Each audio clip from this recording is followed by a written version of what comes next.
Hello and welcome to Sharing Your Great Practice, and this week we're in Birmingham at Kingsbury School and Sports College, where we're going to be finding out how the Geography Department is making mapping skills a really exciting lesson.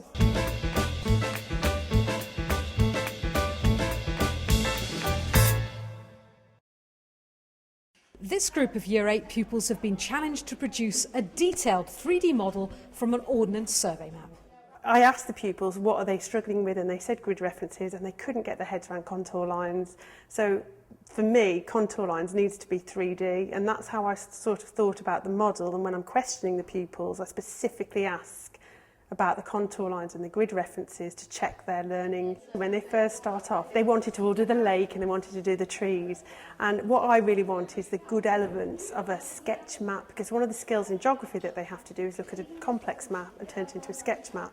So then I'm trying to reinforce with them, once they've got some of the features, do you have the good features of a map, so the north arrow, a scale line, grid references, and then it's about keep questioning them on those map skills using their model. So they're not just making a pretty model, but they've actually got to use it to describe the techniques that we've learnt in lesson.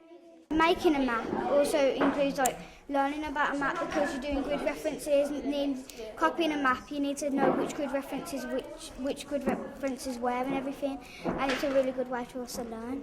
And after each activity, peer assessment is used to ensure that everybody understands the mapping skills that they've been using and learning about. Hayley, do you think you can now start that again? You don't need to repeat it all, but tell me, you said if you start off over here, can you tell me what the grid reference would be? This approach to teaching geography is benefiting all children across the spectrum, including those with special educational needs. In that group there, we've got G&T pupils, we've got pupils with special educational needs, we've got pupils who are visual learners, who are kinesthetic learners, and that task covers all of those skills. So for example, the G&T pupils, I would encourage to take a lead role. So maybe when they were giving the feedback, they are describing the route using the level 5 criteria.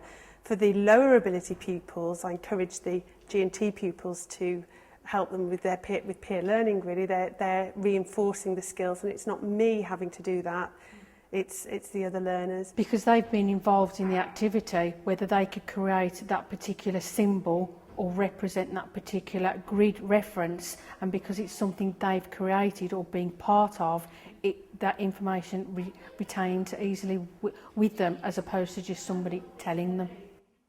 Emma Tom and her team used games and challenges like bingo to practice grid references. 0122. Bingo. Yes.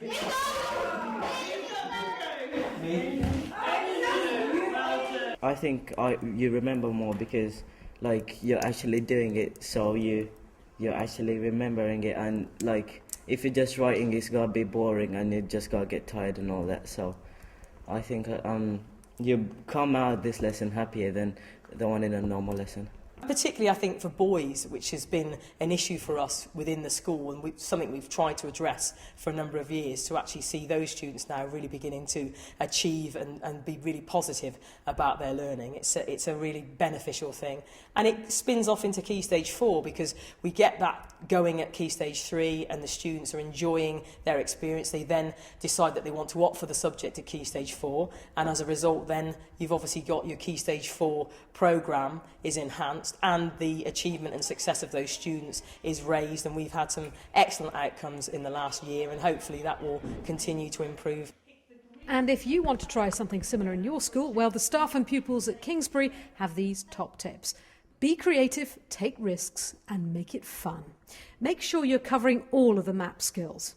Making models can bring all of the map skills together, helping to consolidate all the curriculum areas. Use group activities in geography to ensure that all pupils are engaged and can support each other's learning. Use the resources you have, and don't worry about not having expensive ICT equipment. It's not necessary. To find out more about sharing your great practice, visit the Teachers TV website.